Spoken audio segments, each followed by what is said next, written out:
Atlantic মহাসাগরের নীল জলরাশির বুকে ভাসছিল বিলাসবহুল এক প্রমোত্তরী। উৎসবের আমেজ নিমিষেই রূপ নিল আতঙ্কে। প্রমোত্তরীতে হঠাৎ অসুস্থতা, এরপর মৃত্যু। আর সেই সূত্রেই সামনে আসে এক তুলনামূলক কম পরিচিত কিন্তু ভয়ঙ্কর ভাইরাসের নাম, হান্টাভাইরাস। বিশ্ব স্বাস্থ্য সংস্থা জানিয়েছে জাহাজটিতে অন্তত একটি সংক্রমণ নিশ্চিত হয়েছে এবং আরও কয়েকজনকে পর্যবেক্ষণে রাখা হয়েছে। কিন্তু সমুদ্রের মাঝখানে এই সংক্রমণ এলো কোথা থেকে? কি এই হান্টাভাইরাস?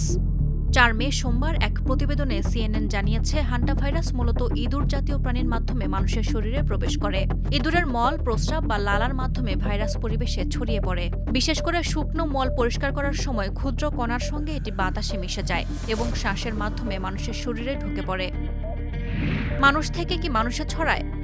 বিশেষজ্ঞদের মতে এই ভাইরাস সাধারণত মানুষ থেকে মানুষে ছড়ায় না, তবে দক্ষিণ আমেরিকায় পাওয়া একটি বিশেষ ধরন সীমিত আকারে ছড়াতে পারে, যদিও সেটি অত্যন্ত বিরল। ফলে সাধারণ পরিস্থিতিতে সংক্রমণের প্রধান উৎসই ইঁদুর বা দূষিত পরিবেশ। কেন এটি বিপজ্জনক?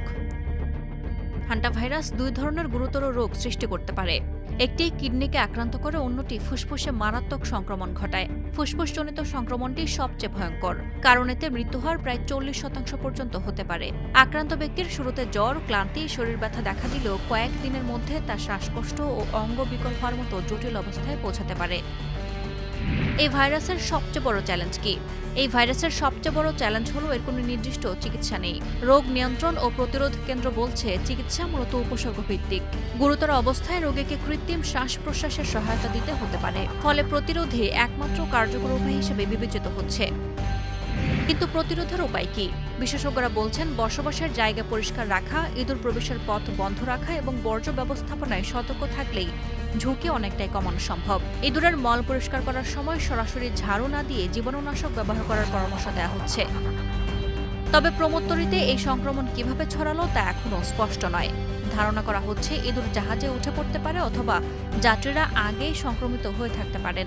পুরো বিষয়টি সম্পর্কে জানতে এরই মধ্যে বিস্তারিত তদন্ত শুরু হয়েছে। সাদিয়া ইয়াসমিন, প্রথম আলো।